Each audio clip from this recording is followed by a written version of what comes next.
며느리는 시부모님과 함께 살고 있었다. 같은 집에 산다는 건 때로는 불편하고 때로는 따뜻했다.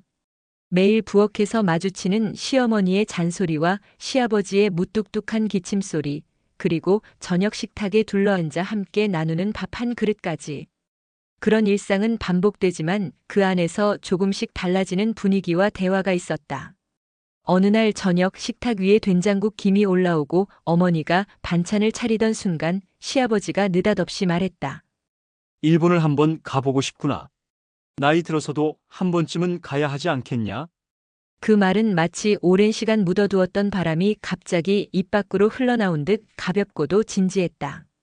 며느리는 젓가락을 멈추고 고개를 들었다. 순간 가슴속에 작은 불씨가 일어난 듯 했다.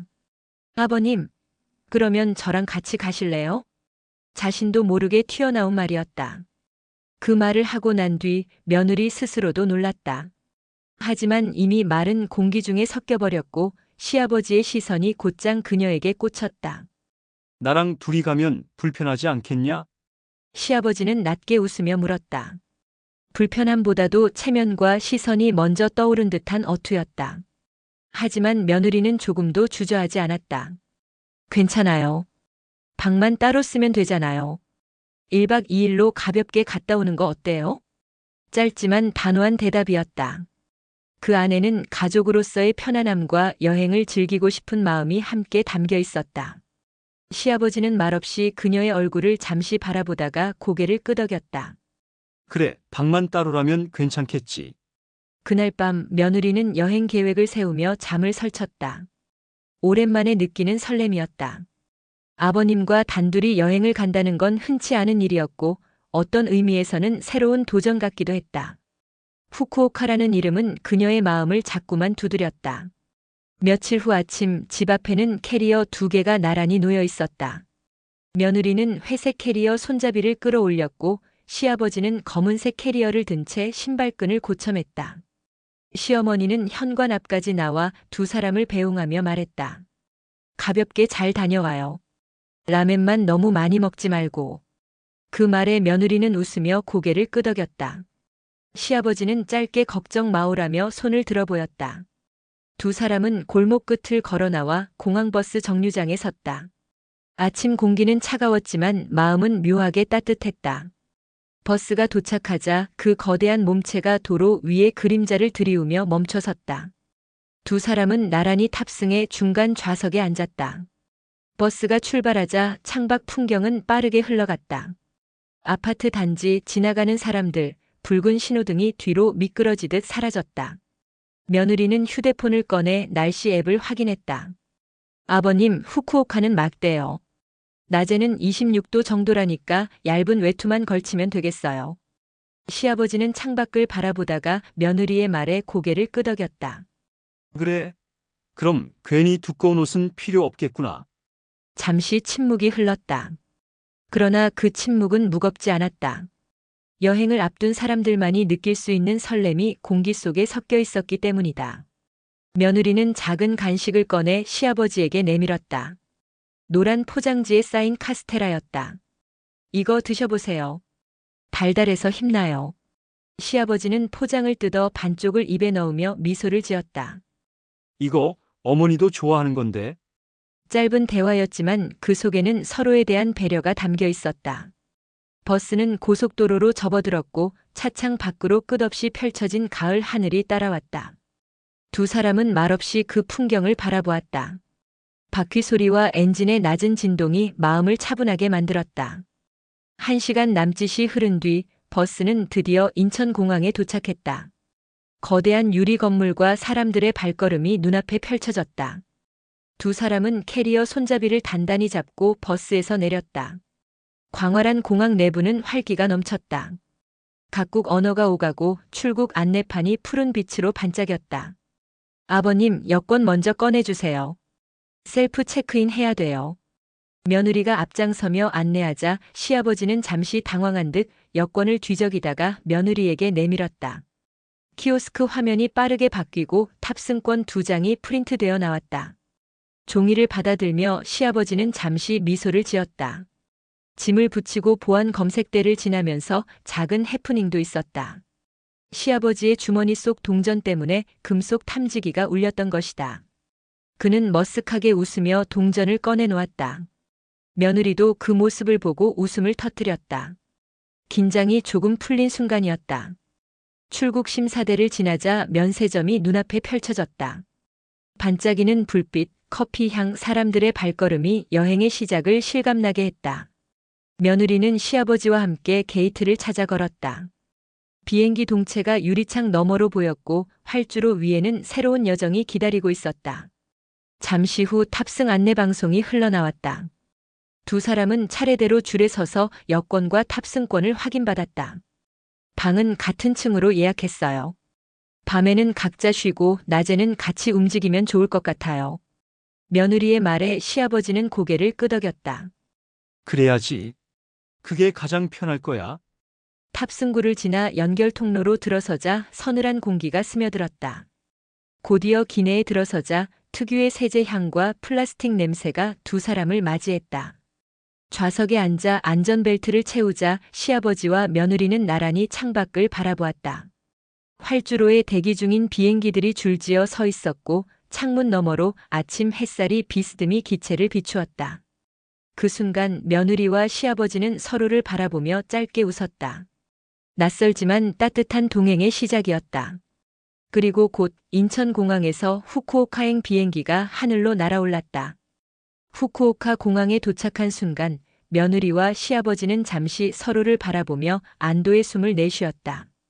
좁은 비행기 안에서 이어졌던 긴장이 공항 바닥을 밟는 순간 풀린 듯 했다. 공항에서 전철을 타고 하카타역으로 향하는 동안 창밖 풍경은 이국적이면서도 정갈했다. 도로 위를 달리는 자동차들, 반듯하게 늘어선 간판들, 그리고 익숙하면서도 낯선 일본어 방송이 두 사람의 귀에 잔잔히 울렸다. 호텔은 하카타역 근처에 자리 잡은 깔끔한 비즈니스 호텔이었다. 체크인을 마치고 각자의 방에 캐리어를 풀어놓자 여행의 실감이 비로소 찾아왔다. 며느리는 창밖 야경을 잠시 바라보다가 시계를 확인했다. 저녁 시간이었다. 아버님, 저녁은 밖에서 라멘 드실래요? 시아버지는 순간 고개를 끄덕였다. 일본까지 와서 라멘 한 그릇쯤은 먹어야 한다는 마음이 자연스럽게 따라왔다. 골목길을 조금만 걸으니 라멘집 특유의 진한 국물 향이 퍼졌다. 가게 문을 열자 따뜻한 증기와 함께 활기찬 목소리가 손님을 맞았다. 두 사람은 카운터석에 앉아 돈코츠 라멘을 주문했다. 진한 육수와 면발 그리고 반숙 계란까지 어우러진 그 맛은 말 그대로 여행의 첫날을 축복하는 듯했다. 아버님 맛있으세요? 그래. 국물이 진득하니 좋구나. 일본 사람들은 이런 걸 매일 먹는 거야? 며느리는 웃으며 고개를 끄덕였다. 둘은 국물을 남기지 않고 그릇을 비웠다. 그리고는 각자의 방으로 들어가 일찍 잠자리에 들었다. 다음 날 아침 며느리는 기발한 아이디어를 떠올렸다. 아버님과의 여행을 조금 더 특별하게 만들 수는 없을까? 그러다 문득 인터넷에서 본 후쿠오카의 메이드 카페가 생각났다. 조식 후 며느리가 조심스레 말을 꺼냈다.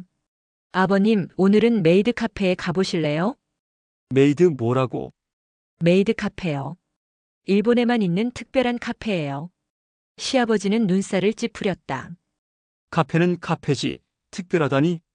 직접 가보셔야 알아요. 후쿠오카에서도 유명하대요. 호기심과 불신이 뒤섞인 표정으로 시아버지는 며느리를 따라 나섰다. 낮 시간임에도 카페 앞은 젊은 손님들로 붐볐다. 입구 유리문 너머로 보이는 풍경은 평범한 카페와는 전혀 달랐다. 입구에 들어서는 순간 시아버지는 눈이 휘둥그레졌다.